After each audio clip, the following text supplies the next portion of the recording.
안녕하세요. 건강 365 아나운서 최인경입니다. 대장 질환이나 암 예방을 위한 검사법이 있죠. 대장 내시경을 통해 확인할 수 있습니다. 특히 정기적인 내시경이 암 예방을 위한 방법인데요. 내시경 중에 발견할 수 있는 용종은 한 가지가 아니라 여러 종류가 있고요. 그중 선종인 경우에는 암 발생 여부를 확인할 필요가 있습니다. 내시경으로 볼 때는 여러 종류의 용종들이 모두 비슷하지 않을까 싶기도 한데요. 선종에 특징적인 부분이 있는 걸까요? 오늘은 대장 선종에 대해 알아봅니다. 그리고 편두통으로 고생하는 분들 많으시죠? 편두통에 대한 오해도 있다는 지적인데요. 살펴보겠습니다. 건강 365 트로이 가브리엘라의 에브리데이 듣고 시작하겠습니다. KBS 라디오 건강 365 함께하고 계십니다. 대장 내시경 검사에서 용종이 발견되는 경우가 있죠. 용종을 제거했다는 말을 들어도 신경이 쓰이긴 하는데요. 다시 또 용종이 생길 수 있는지, 혹시 용종이 있는 걸 모르고 지내면서 그냥 두면 암으로도 갈 수 있는지 궁금해집니다.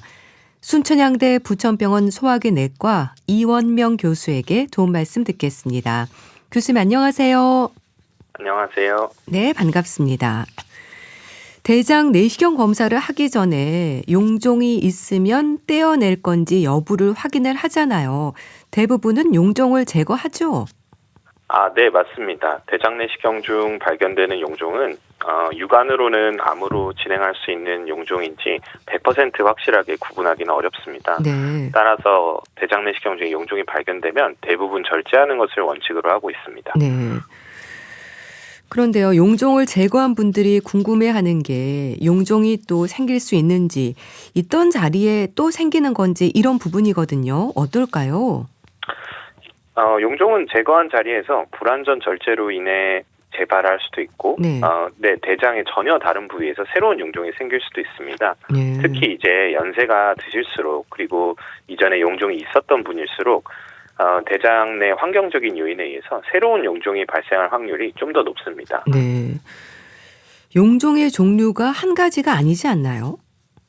네, 대장 점막이 이제 비정상적으로 자라서 네. 혹처럼 돌출된 걸 다 총칭해서 용종이라고 하는데요. 이제 크게 암으로 발전할 가능성이 있는 종양성 용종, 그리고 암으로 발전할 가능성이 없는 비종양성 용종으로 나눌 수가 있습니다. 네. 종양성 용종과 비종양성 용종으로 나뉠 수 있다고 하셨는데, 그중에 특히 신경 써야 하는 건 이제 선종인 거죠? 이 선종이 종양성 용종인 건가요? 네, 맞습니다. 종양성 용종의 대표적인 게 이제 선종인데요. 전체 대장 용종의 절반 이상을 차지하고, 네. 이 선종이 대장암의 약간 씨앗이라고 보시면 되기 때문에 네. 발견하면 반드시 제거를 해야 됩니다. 네. 대장암의 씨앗이라고 표현을 하셨는데요. 그러니까 선종이 암의 전 단계로도 불리는 건 그런 이유에서인 건가요? 네, 맞습니다. 이런 선종성 용종, 그러니까 선종이 시간이 지나면서 거기에 이제 유전자 돌연변이 같은 것들이 축적이 돼서 악성 종양, 즉 대장암으로 진행을 하기 때문입니다. 그래서 이제 암의 전 단계라고 부르죠. 네. 그럼 암으로 진행되기까지 속도가 빠르진 않죠? 어느 정도인 건가요? 개인차가 있지만 네. 다행히 속도가 아주 빠르지는 않습니다. 일반적으로 정상적인 대장 점막에서 선종을 거쳐서 대장암으로 발전하기까지는 네. 짧게는 5년, 길게는 한 10년 정도의 긴 시간이 걸린다고 일반적으로는 이해하고 있습니다. 네. 보통 5년에서 10년 정도 걸린다고 하셨는데, 그럼 세포의 변화가 쌓이면서 암으로 되는 건가요? 네, 맞습니다. 점막 세포의 이런 비정상적인 변화들이 한 번에 일어나는 게 아니라 오랜 시간에 걸쳐서 계속 쌓이면서 서서히 암세포로 변해가는 과정을 거치게 됩니다. 네. 대장 내시경에서 일단 용종은 모두 제거한다라고 하셨는데요. 그러면 암으로 발전할 수 있는 선종은 모양이라든지 증식성이나 염증성과 같은 다른 용종들과 비교할 때 조금 다른가요? 네, 어느 정도 차이가 있습니다. 네. 이제 내시경 전문이라면은 이제 용종 표면의 모양이라든지 형태, 표면의 혈관 패턴 이런 것들을 보고 네. 선종인지 단순히 염증성, 증식성 용종인지 어느 정도는 예측할 수가 있습니다. 네. 하지만 결국에 선종인지 확인을 하기 위해서는 조직을 얻어서 검사를 해봐야 합니다. 네. 그러니까 조직 검사가 필요하다는 건데요. 그럼 제거한 모든 용종을 조직 검사를 하게 되는 건가요? 이게 현미경으로 보는 거죠. 네, 맞습니다. 네. 눈으로 보는 것만으로는 저희가 확진이라고 할 수는 없기 때문에 네. 제거한 모든 용종은 다 병리과에서 현미경으로 확인을 해서 네. 이제 조직 검사를 거쳐서 판독이 나오게 됩니다. 네. 뭐 용종 표면이라든지 형태 이런 것들을 보신다고 하셨는데요. 그럼 선종인지 여부는 바로 알 수 있는 건가요? 이게 직접적으로 현미경으로 그 검사를 하는 거여서 네. 정확한 최종적인 결론은 조직 검사한 뒤에 나올 수 있습니다. 보통은 한 일주일 이내로는 네. 나오게 됩니다. 네. 선종이었을 때 어떤 특징이 있는 건가요? 네. 선종이면은 네. 이제 그 표면의 구조가 변화가 된 거를 병리과에서 파악을 하고 네. 그리고 내시경적으로 봤을 때에도 선종의 표면이 튜브 모양으로 이렇게 생긴 경우가 많기 때문에 그런 걸 보고 어느 정도 예측을 할 수 있습니다. 네. 그럼 대장 내시경을 통해서 절제한 용종이 선종이었다면 제거했으니까 안심해도 되는 건가요? 네, 일반적인 선종이라면은 내시경을 통해 완전 절제가 된 것으로 치료는 끝납니다. 이제 대장암으로 변할 수 있는 씨앗을 미리 제거한 거기 때문에 네. 1차적으로는 안심하셔도 좋습니다. 네. 선종이 확인되면 추가 수술이 진행되기도 하나요? 뭐 그냥 선종을 절제하는 것으로 안심하고 있다가 암 조직이 남아있다거나 전이 되기도 하고 이런 경우는 없을까요? 우선은 선종을 완전 절제했다면은 그런 일은 없지만 네. 이제 환자분들 중에서 간혹 가다가 절제만 하고 결과를 확인하러 오지 않는 분들이 계시는데 네. 지금 말씀하신 것처럼 제 떼어난 용종을 현미경으로 봤을 때 거의 대부분은 선종이지만 네. 세포 일부가 이제 암으로 변해 있는 그런 조기 대장암이 확인되는 경우가 간혹 있습니다. 네. 그런 경우에는 이제 추가적인 영상 검사도 해봐야 될 수가 있고, 말씀하셨던 것처럼 뭐 암 조직이 뿌리가 남아 있다든지 네. 아니면 다른 데로 전이가 됐을 가능성을 확인을 하기 위해서 영상 검사도 더 해봐야 되는 경우가 있을 수가 있습니다. 네. 이런 선종 절제 후에 추가 수술이 필요한 경우는 상태에 따라서 좀 다르겠네요. 네, 말씀하신 것처럼 이제 단순 선종일 때는 완전 절제로 거기서 끝인데 네. 이제 일부에서 대장암 소견이 나왔을 때에는 이 깊이에 따라서 내시경 절제만으로 끝날지 아니면 추가적으로 외과적인 수술을 할지는 몇 가지 검사를 더 하고 시행을 해야 됩니다. 네. 그럼 암세포가 점막 아래쪽까지 침범했거나 뭐 림프절 전이가 확인되는 경우도 비교적 많을까요? 내시경으로 떼낸 용종 중에서 뭐 조기 대장암 그리고 말씀하신 림프절 전이가 동반되는 경우가 아주 흔한 것은 아닙니다. 근데 조직 검사에서 암세포가 점막 아래층으로 이제 파고들었다든지 네. 혈관이나 림프관을 미세하게 침범한 흔적이 발견된다고 하면은 네. 우리가 육안적으로 보이지 않는 그런 전이 가능성이 남아 있다고 판단을 해서 네. 시술 후에도 영상 검사 등을 추가로 시행하고 아까 말씀드렸던 일반적인 용종 절제술 말고 네. 내시경 점막하 박리술이라는 고난이도 시술이라든지 아니면은 외과적인 추가 수술이 필요한 경우가 있습니다. 네. 대장암 진단 과정을 보면요. 일단 대장 내시경으로 조직을 떼내서 현미경으로 조직 검사를 하는 게 일반적인 거죠? 네, 맞습니다. 네. 최종적인 확진은 내시경을 통해 의심되는 조직을 떼고 네. 현미경으로 그런 전체 조직에서 암세포의 존재가 있는지 확인을 해야 됩니다. 네. 뭐 영상 검사가 진행되기도 한다고 하셨는데 암의 위험을 확인하기 위해서는 CT나 MRI 검사를 하나요? 네, 조직 검사에서 이제 대장암이 확진이 된다면 네. 병기를 설정을 해야 되기 때문에 주변부로는 얼마나 침범했고 네. 또 다른 장기로는 전이가 있는지 파악하기 위해서 일반적으로는 복부 그리고 흉부 CT를 촬영을 하고 네. 위치가 이제 항문에서 가까운 직장 대장암의 경우에는 이제 골반 MRI 같은 영상 검사를 추가로 진행합니다. 네. 그럼 대장암 병기는 어떤 기준에서 결정되는 건가요? 대장암의 병기는 크게 세 가지 기준으로 결정됩니다. 네. 첫 번째로는 암 종양이 대장벽을 얼마나 깊이 침투를 했는가. 네.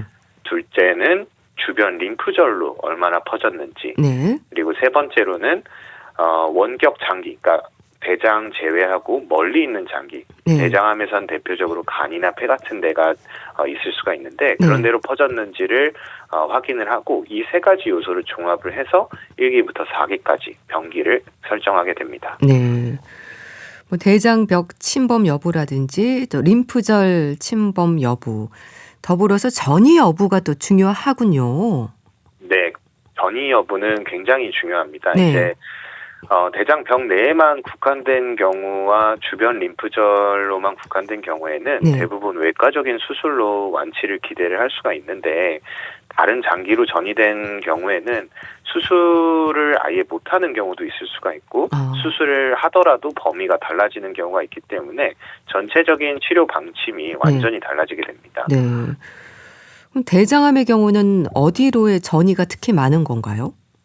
가장 흔한 거는 이제 간으로 전이가 가장 흔하고요. 그 외에도 아까 말씀드렸던 것처럼 폐로 전이되는 경우가 가장 대표적이라고 말씀드릴 수 있을 것 같습니다. 네. 그렇다면 수술이 가능한 상태에서 발견되는 게 뭐 효과나 예후로 볼 때 아주 중요하겠네요. 네, 맞습니다. 대장암에만 국한된 이른 단계에 발견을 하면 수술 후의 완치율이 다른 암들에 비해서 굉장히 높은 편입니다. 네. 그래서 근데 다른 장기로 전이가 된 4기에 발견이 되면 수술이 불가능한 경우도 많고 네. 생존율이 거의 절반 가까이로 떨어지기 때문에 조기 발견을 하는 게 예후에 절대적인 영향을 미친다고 생각하시면 될 것 같습니다. 네. 뭐 수술 가능 여부는 병기도 중요한 건가요? 네. 병기도 굉장히 중요하고 네.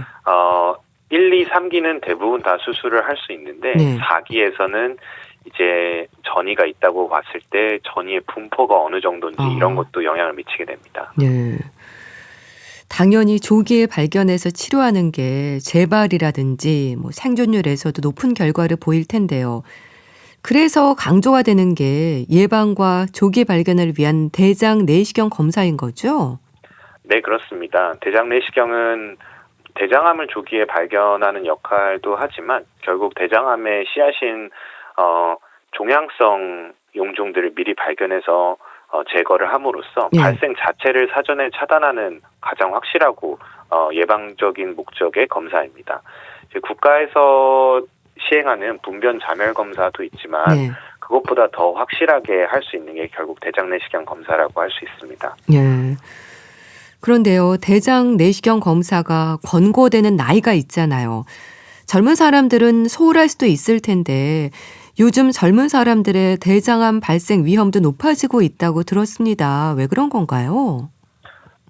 네. 저희 국가검진에서는 보통 50세 이상부터 이제 대장암을 검진을 권고하고 있는 게 이제 현재 실정인데요. 네. 네, 아무래도 최근에는 서구화된 식습관이라든지 비만, 운동 부족 이런 것들, 이런 생활 패턴의 변화와 예전보다 이제 아무래도 육류나 이런 섭취가 더 많아지고 이렇기 때문에 30, 40대의 젊은 층에서도 대장암 발생률이 증가를 하고 있는 추세입니다. 네.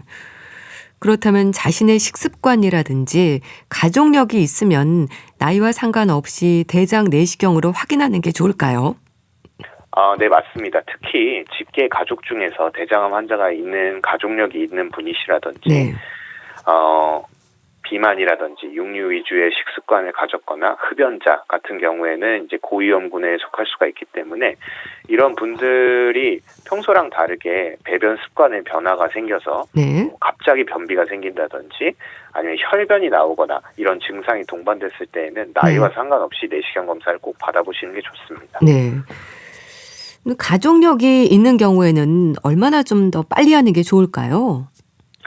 사실 아직까지 이제 몇 세부터 시작하라는 이야기는 없지만 저는 보통 가족력이 있으신 분들에게는 거의 한 40 정도부터 한 번은 해보시는 게 좋지 않을까라고 말씀을 드리고 있습니다. 네. 또 용종을 떼어낸 적이 있는 분들은 조금 더 자주 해보는 게 좋을까요? 네. 그 용종을 떼어낸 것도 저희가 기준이 있는데 네. 개수가 10개 이상이었다든지 아니면은 크기가 1cm가 넘어가는 용종이었다든지 네. 뭐 이런 여러 가지 같은 용종을 떼냈다고 하신 분들 중에서도 심한 분들이 있는데 그런 위험도에 따라서 간격이 줄어들 수가 있는데 가장 짧게는 1년 뒤에 보자고 추적을 하자고 말씀을 드리는 경우가 있고 네. 그런 경우가 아니라면은 일반적으로 작은 용종을 3-4개 정도 떼셨다. 이런 네. 경우에는 보통 한 3에서 5년 정도 뒤에 다시 한번 보시는 거를 말씀을 드리고 있습니다. 예. 내시경으로 용종을 떼어냈을 때도 뭐 선종인지 선종이 아닌지를 확인할 필요가 있겠네요. 네, 굉장히 중요합니다. 네. 아까도 이제 검사만 하고 확인하러 오시지 않은 분들이 있을 수 있다고 말씀을 드렸는데 네. 아까 이제 추적하는 주기나 이런 거에 대해서 말씀드렸던 것처럼 네. 크기가 얼마나 됐는지 개수는 몇 개였는지 이런 거를 알아야 이제 환자분의 다음번 대장 내시경 검사를 언제쯤 받으면 좋을지를 결정을 할 수가 있습니다. 네. 네. 보통 대장 내시경은 이제 50세부터 권고가 된다고 하셨는데 대장 내시경의 주기에 대해서도 궁금해하는 분들이 많습니다. 위 내시경과 비교할 때 검진 주기가 좀 길지 않나요? 네, 위내시경은 보통 40세가 넘어가면 국가에서 2년에 한 번씩 국가 검진을 시행을 하고 있습니다. 네. 대장 내시경 같은 경우에는 아직까지 국가에서 내시경 자체를 검진으로 제공을 하고 있지는 않은데요. 네. 보통 용종이 전혀 없고 정상 소견이었다면은 5년 주기를 현재 이제 학회에서는 권장을 하고 있습니다. 네. 대장이 아무래도 준비하기가 힘들고 네. 네, 장을 비워야 하기 때문에 그렇죠. 네. 그래서 일단 한번 받아보신 뒤에 네. 아까 말씀드렸던 것처럼 개수라든지 크기라든지 이런 요소에 따라서 개인마다 다 조금씩 다른 주기를 가지게 될 텐데 네. 아무래도 위보다는 조금 더 길게 주기를 가져가는 편입니다. 네. 가족력이 있으면 이제 대장 내시경으로 좀 더 확인을 해볼 필요가 있다고 하셨는데요. 그런데 6개월에 한 번씩 하는 분도 제 주변에 있던데요. 가족력에 대한 부담이 좀 큰 것 같습니다. 근데 이렇게 자주 할 필요는 없지 않을까요? 네, 사실 6개월에 한 번은 굉장히 짧은 편이라고 생각을 합니다. 네.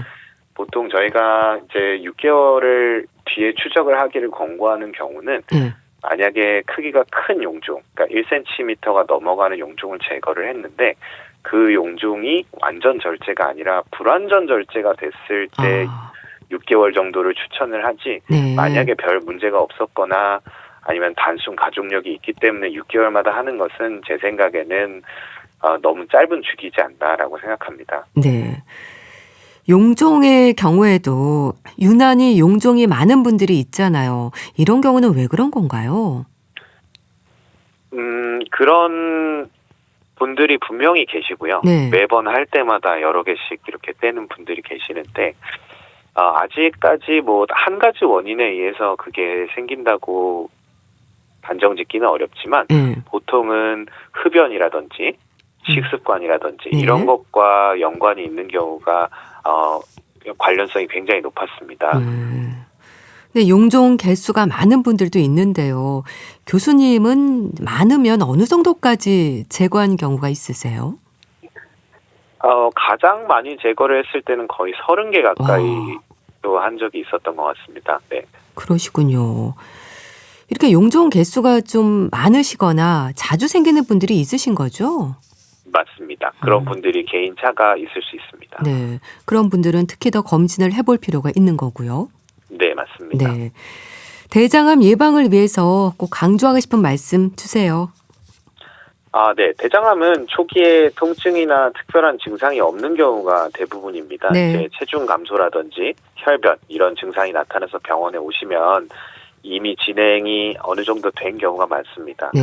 그래서 평상시에도 이제 규칙적인 운동 그리고 뭐 건강한 식습관 이런 건 당연히 중요하지만 네. 무엇보다도 주기적으로 대장 내시경을 꾸준히 잘 받는 게 대장암을 가장 확실하게 예방하는 방법인 거를 꼭 기억해 주셨으면 좋겠습니다. 네, 알겠습니다.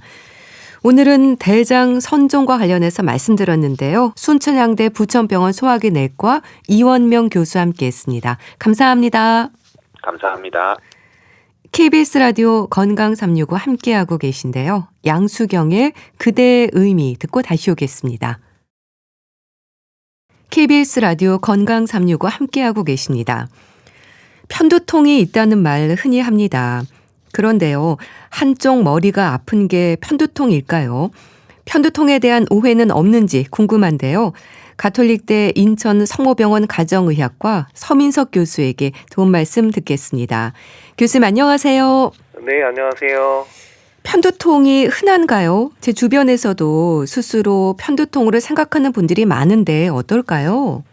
그 두통이란 증상은 인구의 90% 이상에서는 한 번 정도는 살면서 경험할 수 있을 정도로 흔한 증상이라고 되어 있고요. 네. 근데 이제 문제는 두통이 있을 때 이게 증상이나 원인으로 세분화해봐야 되는데 네. 뇌에 특별한 이상이 없을 때 생기는 이제 원발성 두통이라는 것에 편두통과 긴장성 두통이 있는 거고요. 네.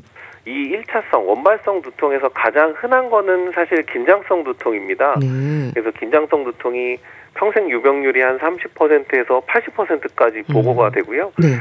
실제 편두통은 국내 유병률만 보면 한 6%에서 한 11.5% 정도로 되기 때문에 네. 사실 머리가 아프다고 했을 때 편두통보다는 긴장성 두통이 더 많기는 합니다. 네. 그런데 편두통이라는 이름 때문인지 한쪽 머리가 아픈 걸 편두통으로 생각하는데 맞습니까? 뭐 편두통이란 그 뜻을 보면 예. 두통이 한쪽으로 치우쳐 있다라고 볼 수 있기 때문에 사실 맞는 부분은 있기는 한데 네. 문제는 편두통이라고 해도 40%에서는 양쪽으로 아프거든요. 그래서 앞서서 이제 가장 흔한 긴장성 두통도 네. 오히려 이제 한쪽만 아픈 경우도 드물지만 있습니다. 네. 그렇기 때문에 한쪽만 아프다고 해서 이게 편두통이다라고 생각할 수는 없고요. 네. 또한 이제 원발성 두통이 아니라 뭐 뇌종양이나 뇌염, 뭐 뇌출혈 같은 2차성 두통도 한쪽으로 두통이 생길 수 있기 때문에 네. 무조건 편두통은 아니다. 이렇게 생각해야 됩니다. 네. 뭐 한쪽이든 양쪽이든 다 아플 수 있는 건데요. 네. 증상에 대해서는 딱따구리가 콕콕 찢는 것 같다고 얘기하는 분들이 많거든요. 맞습니까? 이 편두통의 통증 양상이 좀 특징적이라 그렇게 설명을 한 건데요. 네. 마치 심장이 이제 뛸 때 뛰는 것처럼 이제 욱신욱신거리고 지끈지끈거리는 이 박동성 통증이 특징입니다. 네. 그렇다 보니까 마치 딱따구리가 쪼는 것 같이 생기는 통증이다라고 표현을 하시는 거고요.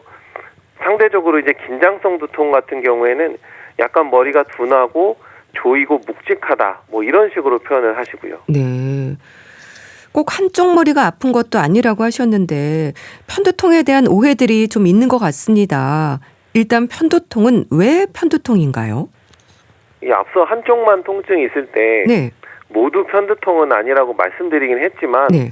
실제로 우리가 이런 욱신거리는 양상의 통증이 한쪽에 나타나면 자연스럽게 편두통을 의심하는 것은 맞습니다. 실제로 편두통의 60%는 한쪽 편으로 통증이 나타나거든요. 이 편두통의 영어 이름도 이제 마이그레인이라고 하는데 어원을 따져보면 머리의 반쪽을 뜻하는 고대 그리스어에서 나왔기 때문에 사실 한쪽이 아프면 편두통일 가능성이 높기는 하지만 혹여라도 다른 통증도 생각을 해봐야 된다. 이렇게 이해를 하셔야 됩니다. 네. 원인도 궁금합니다. 왜 생기나요? 앞서 이제 편두통이나 긴장성 두통이 명확한 원인이 없는 원발성 두통의 범주라고 말씀을 드렸는데요. 네. 편두통도 아직 정확한 원인은 모릅니다. 다만 혈관 가설이라고 해서 뇌 혈류가 증가하면서 혈관이 확장되고 그게 뇌 신경 섬유를 압박해서 두통이 생긴다라는 설명도 있고요. 아니면은 신경성 염증 가설이라고 신경 말단에서 혈관에 작용하는 펩타이드가 유리되고 그게 이제 혈관 확장, 염증 반응이 유발되면서 두통이 생긴다라고 설명하고 있습니다. 네. 그러면 뇌가 좀 과민해지면서 두통 증상으로 나타나는 게 편두통이다라고 보면 될까요? 뇌 과민 반응은 일단 맞다고 보셔야 되는데요. 네. 뇌 신경이나 혈관 모두 여러 가지 악화 원인에 의해서 너무 쉽게 자극이 왔을 때 반응이 나타나고 통증이 생기는 문제이기 때문에 과민은 맞습니다. 그래서 이런 과민 반응을 유발하는 원인을 어떻게 찾아내고 조절할 것인지가 관심사거든요. 그러다 보니 음식 중에서는 뭐 와인이나 맥주, 아니면 카페인 과다 섭취, 뭐 치즈가 포함된 성분이라든지 햄, 베이컨 같은 이런 것들도 편두통을 유발할 수 있고요. 그 외에 뭐 약물이나 스트레스, 뭐 심리적인 요인, 불규칙한 식사, 금식, 과식, 수면 관련돼서는 잠을 너무 못 자도 그렇고 너무 많이 자도 그렇고 이런 여러 가지 생활 습관도 악화 요인으로 생각하고서 조절을 해야 됩니다. 네. 그러니까 뇌 신경이나 혈관의 과민 반응을 유발하는 그런 원인들을 찾으면 참 다양하다고 말씀 주셨는데요. 네. 비만도 편두통의 위험을 높이는 요인일까요? 체중을 줄였더니 증상이 사라졌다는 분도 있더라고요. 예, 맞습니다. 뭐 지금까지 연구 결과를 보면 비만도가 30 이상의 이제 비만 환자 같은 경우에는 정상 체중을 가진 분들보다 편두통이 27% 정도 더 흔하다고 알려져 있고요. 만성 편두통으로 진행할 위험성도 5배 이상 높아진다고 되어 있습니다. 물론 왜 비만이 편두통을 유발하는지 직접적인 근거는 없기는 합니다. 그럼에도 실제 체중을 감량하면 한 달에 발생하는 편두통 횟수도 줄어들고 통증의 강도도 낮아진다는 결과가 있기 때문에 사실 편두통을 자주 앓는 비만 환자 같은 경우에는 체중 감량이 중요하다고 볼 수 있습니다. 혹시 가족력도 있을까요? 편두통이 가족력이 좀 많이 보인다고 알려져 있는데요. 그렇군요. 실제 환자의 50% 이상에서는 가족력이 있다. 특히 이제 부모님 중에 한 분이라도 있으면 자녀는 40% 이상, 두 분 다 이제 편두통을 앓고 계시면 90%까지 편두통이 생길 위험이 높아진다라고 되어 있는데요. 특히 이제 어머니가 편두통으로 고생을 하시면 자녀에게 편두통이 생길 위험이 조금 더 높은 것으로 되어 있습니다. 그렇지만 이런 이 유전적인 성향을 가지고 있어도 환경이나 생활 습관, 뭐 이런 것들이 실제 질병을 유발하는 거에 중요한 영향을 미치기 때문에 유전적인 특성이 있어도 환경적인 걸 충분히 관리를 해야 된다라고 볼 수 있습니다. 환경적인 요인이라면 또 어떤 게 있을까요? 환경인 주로 이제 날씨랑 관련된 문제인데요. 아직 왜 그런지 정확하게 근거를 찾지는 못했지만 급격한 날씨 변화가 편두통을 유발할 수 있다라고 보고되어 있긴 합니다. 특히 갑자기 추워지거나 갑자기 더워지는 이런 온도 변화 때문에 혈관이 반응을 하거든요. 수축하거나 확장되거나 이럴 때 편두통 발작이 늘어나는 걸로 되어 있고요. 강한 햇볕에 오래 노출되거나 덥고 습한 환경에서 탈수가 되면 또 편두통이 잘 생기는 걸로 되어 있습니다. 여성들은 생리 기간에 특히 편두통을 느낀다는 말도 하는데 연관이 있을까요? 뭐 에스트로겐이라는 여성 호르몬이 급격하게 변하면 편두통 발작을 유발한다고 알려져 있고요. 실제 여성분들 월경기 때 편두통이 심하고 오래 지속된다. 임신하게 되면 편두통 환자의 80%에서는 두통이 절반 이상 좋아지거나 없어진다는 그런 보고도 있고요. 재미있는 거는 남성에서도 여성 호르몬이 상대적으로 높은 사람들이 편두통이 잘 생긴다라는 연구 결과도 있습니다. 그렇군요. 참 두통에도 여러 가지 종류가 있다고 이제 앞서 말씀 주셨는데요. 그런데 이런 편두통을 일반적인 두통과 구분해서 설명되는 이유가 따로 또 있는 걸까요? 이 두통의 여러 가지 진단을 구분하는 중요한 이유는 첫 번째 효과적인 약물이 조금 다르다는 점이고요. 두 번째는 피해야 하는 유발 원인이 좀 다르다는 점입니다. 편두통은 앞서 말씀드린 여러 악화 요인들을 최대한 피하는 것이 어떻게 보면 가장 중요한 치료라고 볼 수 있고요. 치료의 약물에 있어서도 일반적으로 우리가 쓰는 소염 진통제 이걸로 증상이 있을 때마다 사용하면서 조절해 볼 수 있긴 하지만 소염 진통제로 효과가 없거나 증상이 너무 자주 나타나는 분들은 예방 목적의 치료를 시도하거나 편두통에 특화된 트립탄이라는 약을 써볼 수 있다는 점이 일반적인 두통과 즉 긴장성 두통과 편두통을 구분해야 된다라는 이유라고 볼 수 있습니다. 편두통을 일으키는 여러 이제 환경적인 요인과 여러 배경들에 대해 쭉 말씀 주셨는데요. 그럼 어떤 특정 상황에서 두통이 생긴다면 자신이 어떤 경우에 두통을 느끼는지도 살펴볼 필요가 있겠어요. 맞습니다. 보통 이제 두통 일기라고 내가 어떤 상황에서 통증이 생기는지를 적어서 어떤 원인이 나에게는 유발 원인이구나 이렇게 확인하는 그런 얘기도 있는데요. 네. 보통 이제 스트레스나 불면, 카페인 과다 섭취 내지는 잠을 너무 많이 자고 나면 두통이 생기는 그런 특정 상황이 반복이 된다. 네. 그러면 이 상황은 내가 편두통을 악화시킬 수 있는 조건이니까 최대한 피해보자라고 아셔야 되고요. 그래야지만 편두통의 재발을 최소화할 수 있거든요. 네. 그리고 또한 여러 음식도 편두통과 관련이 있다고는 알려져 있는데 사실 이 다양한 음식 중에 어떤 게 나에게 해당되는지를 알 수가 없습니다. 그렇죠. 그렇기 때문에 개인별로 내가 어떤 음식을 드셨을 때 편두통이 생기는지를 확인해서 최대한 그 음식을 자제하는 것이 중요합니다. 네. 편두통을 느끼는 주기도 개인차가 큰가요? 그게 아무래도 가장 괴로운 문제가 아닐까 싶은데요. 네. 대부분은 아주 가끔 한 번씩 편두통 생길 수는 있죠. 문제는 한 달에도 여러 번 증상이 나타나고 약을 복용해야 되는 이런 경우가 문제일 수 있는데요. 네. 한 달에 4회 이상 편두통이 계속 생긴다. 그러면 한 번쯤은 신경과 치료를 한번 고민해 보셔야 됩니다. 네. 그럼 증상은 어떨까요? 일단 머리가 좀 욱신욱신거린다, 지끈지끈거린다 이런 표현도 많이 한다고 하셨는데 편두통이 머리만 아픈 게 아니라면서요? 맞습니다. 이제 뭐 편두통의 특징이 일단 앞서 말씀하신 뭐 욱신거리고 지끈거리고 콕콕 쑤시고 뭐 이런 이제 두통 증상만 나타난다고 아실 수 있는데 동반 증상도 있습니다. 네. 대표적인 것이 구역감 내지는 소화 불량이거든요. 네. 보통은 이제 두통이 시작되기 전에 뇌가 좀 예민해지거나 입맛이 좀 떨어지거나 네.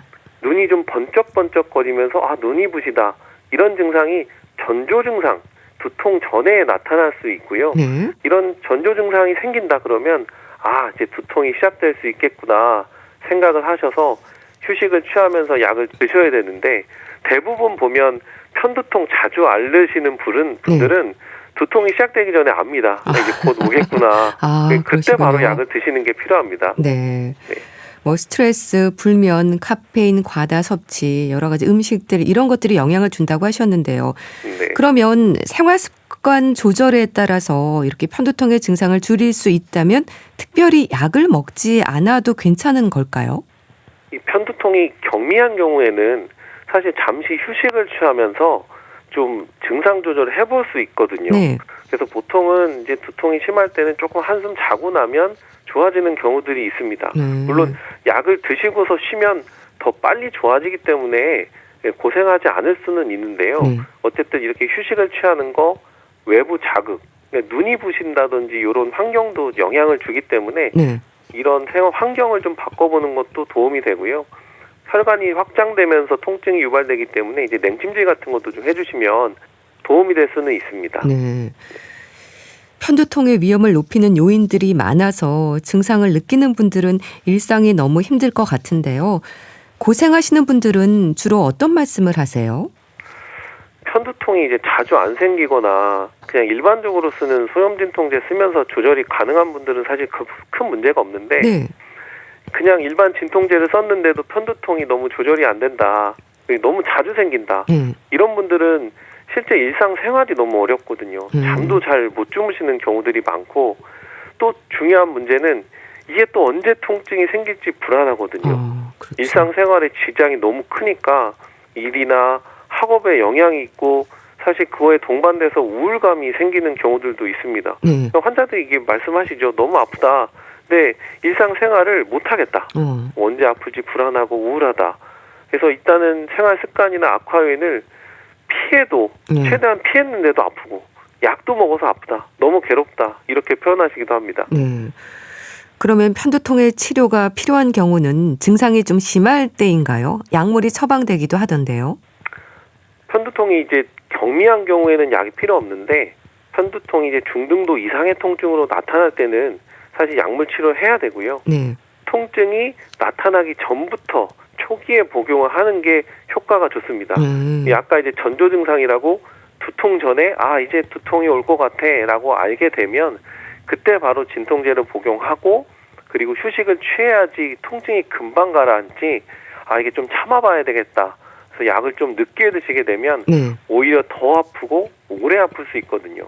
그리고 이런 이제 계속 참다 보면 통증에 대한 예민도가 높아지면서 편두통 자주 생기고 오래 지속되는 만성 편두통으로 지속될 수도 있습니다.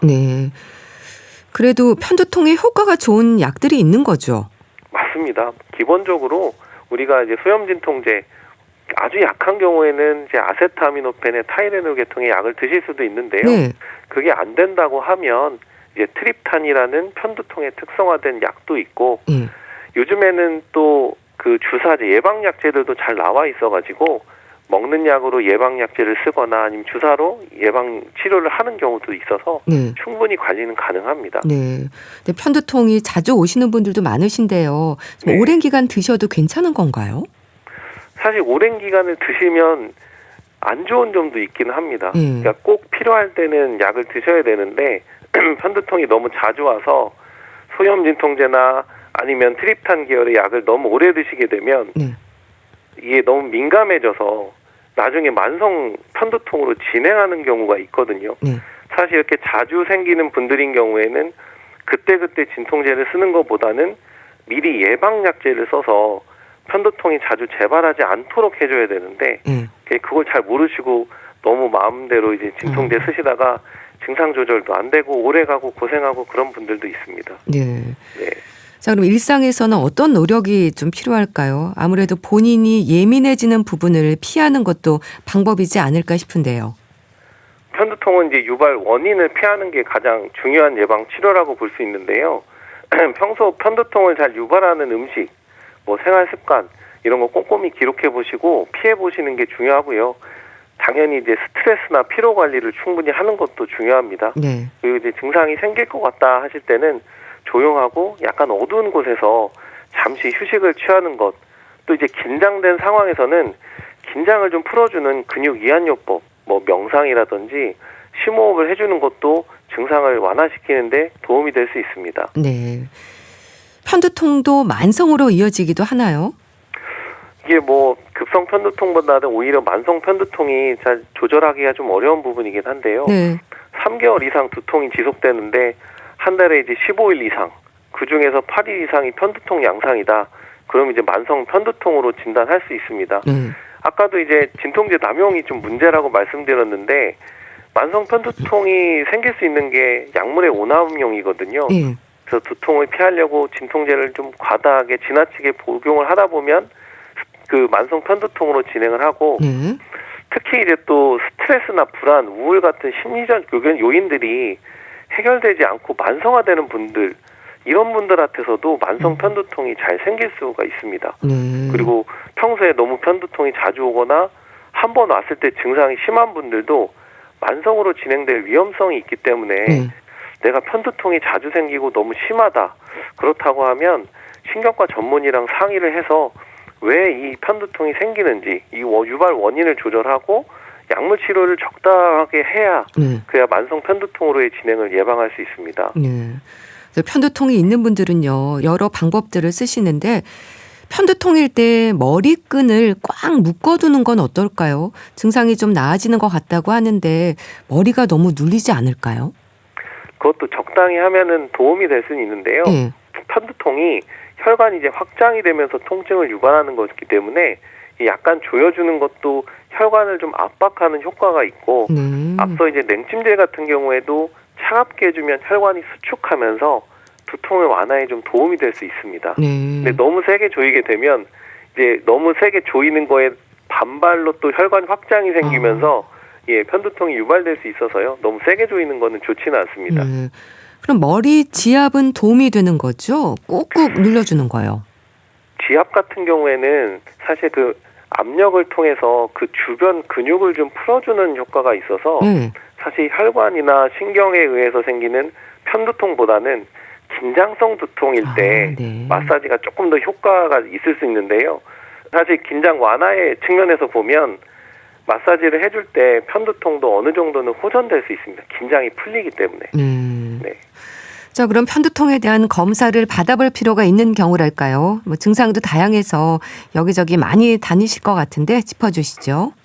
아무래도 진통제도 조절이 잘 안 되고 자주 재발되는 두통인 경우라고 하면 이게 원발성 두통이 아니라 뇌 자체에 문제가 생긴 두통인지 확인이 필요하거든요. 네. 그리고 일반적인 편두통, 수명세 편두통을 자주 앓고 있긴 한데 갑자기 극심하게 통증이 심해진다. 네. 이런 경우에도 좀 검사가 필요할 수 있다고 보셔야 됩니다. 특히 이제 40대나 50대 이상에서 벼락이 치는 듯한 통증이 생기고 네. 의식이 떨어지거나 기억력이 떨어지거나 팔 다리에 좀 마비 증상이 생긴다. 이런 경우라고 하면 출혈 가능성도 생각을 해서 검사가 필요하고요. 네. 두통과 함께 열이 동반되는 경우는 뇌 안에 염증이 생긴 경우라고 볼 수 있어서 이런 경우는 바로 병원을 찾으시는 게 중요합니다. 처음 언급했던 대로 네. 두통의 이제 가장 흔한 원인은 편두통보다는 긴장성 두통이기 때문에 편두통이라고 단정하지 마시고 네. 두통이 좀 자주 나타나면 꼭 신경과에 가셔서 확인과 검사, 처방도 받으시는 게 좋습니다. 네, 알겠습니다. 네. 오늘은 편두통에 대해서 알아봤는데요. 가톨릭대 인천 성모병원 가정의학과 서민석 교수와 함께했습니다. 감사합니다. 감사합니다. 신해철의 나에게 쓰는 편지 보내드리면서 인사드릴게요. 건강365 아나운서 최인경이었습니다. 고맙습니다.